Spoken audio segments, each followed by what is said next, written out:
2025년 대한민국, 정말 기회와 위기가 교차하는 거대한 변곡점에 서 있는 것 같습니다. 과연 우리는 어디로 가게 될까요? 다가올 한 해의 주요 예측과 흐름들을 하나하나 짚어보면서 대한민국이 마주할 미래는 어떤 모습일지 한번 그려보겠습니다. 자, 그럼 어떤 이야기들을 할 거냐면요.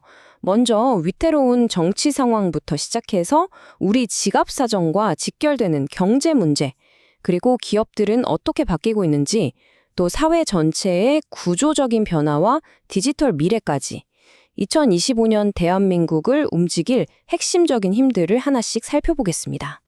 자, 첫 번째 이야기부터 시작해 볼까요? 2025년의 전체적인 분위기를 결정하는 배경, 바로 위태로운 정치 지형에 대한 이야기입니다. 이 문구 한번 보세요. 김건희, 윤석열 공동 정권의 민난.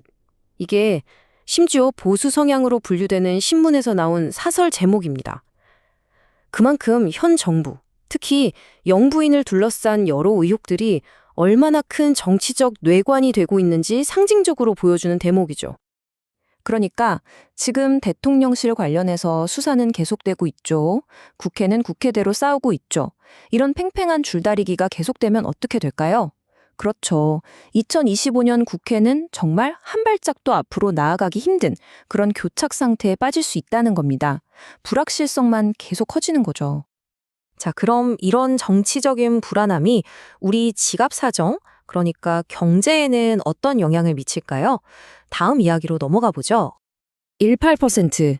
한국은행이 내놓은 내년도 경제성장률 전망치인데요. 숫자만 보면 조금 나아지는 건가 싶으실 수 있어요. 하지만 그 속을 들여다보면 이야기가 꽤 복잡합니다. 바로 이겁니다.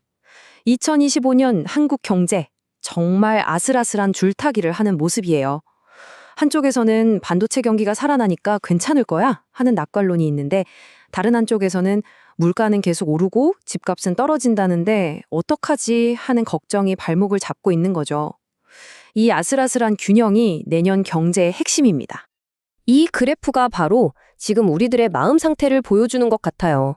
소비 심리가 조금 올랐다고는 하지만 이게 이제 돈 좀 써볼까 하는 분위기는 절대 아니라는 거죠.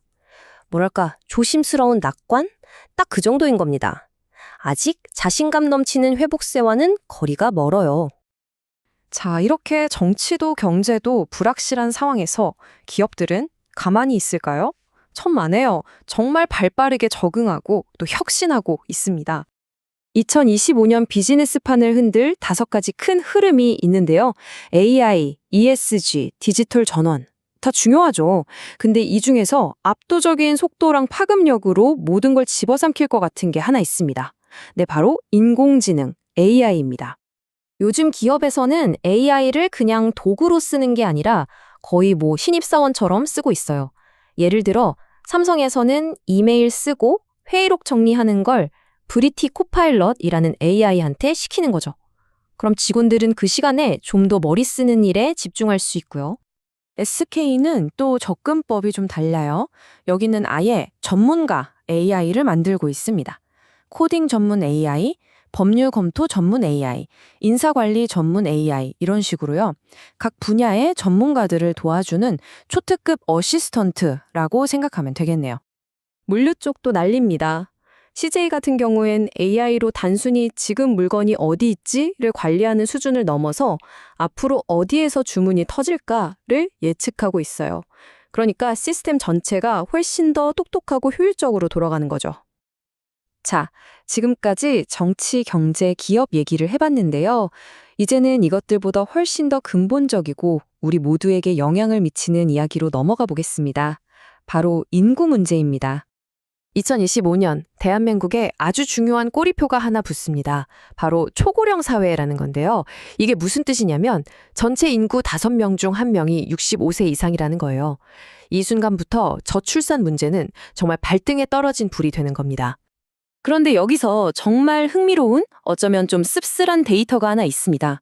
이 그래프 좀 보세요. OECD 국가들 평균적으로 결혼하지 않고 낳는 아이 비율이 40%나 되는데 한국은요, 고작 4%입니다. 10분의 1이죠. 이건 뭐를 의미할까요? 네, 우리 사회가 아직도 결혼이라는 틀 안에서 아이를 낳는 것만을 정상으로 보고 있다는 아주 강력한 신호입니다. 이 데이터를 보면 이런 질문을 던질 수밖에 없어요. 계속 이렇게 가야 할까? 저출산 위기를 진짜 해결하려면 이제는 가족이라는 개념 자체를 좀 더 넓게 봐야 하는 건 아닐까요? 법적으로나 사회적으로나 말이죠. 아마 이게 2025년 대한민국에서 가장 뜨거운 논쟁거리가 될 겁니다. 자, 마지막으로 이 모든 이야기들을 하나로 묶어주는 열쇠, 바로 기술 이야기로 넘어가 보겠습니다. 기업의 혁신과 사회의 변화, 그 중심에 있는 디지털 미래에 대한 이야기입니다. 기업에서는 생산성을 높여주는 고마운 AI가 사회적으로는 동전의 양면처럼 심각한 문제를 낳기도 합니다. 특히 소셜미디어 알고리즘에 아이들이 너무 쉽게 빠져들고 이게 정신건강까지 위협하는 문제요. 최근에 유럽에서 이걸 막으려고 굉장히 강한 규제를 만들고 있는데 우리도 더 이상 남의 일이라고만 할 수는 없는 상황이죠. 결국 2025년 대한민국은 거대한 갈림길에 서 있습니다. 끊임없이 싸우는 정치, 아슬아슬하게 버티는 경제, 무섭게 질주하는 기술, 그리고 근본부터 흔들리는 사회 구조. 여러분이 보시기에는 이 네 가지 힘 중에서 과연 어떤 것이 내년 대한민국의 방향키를 주게 될까요?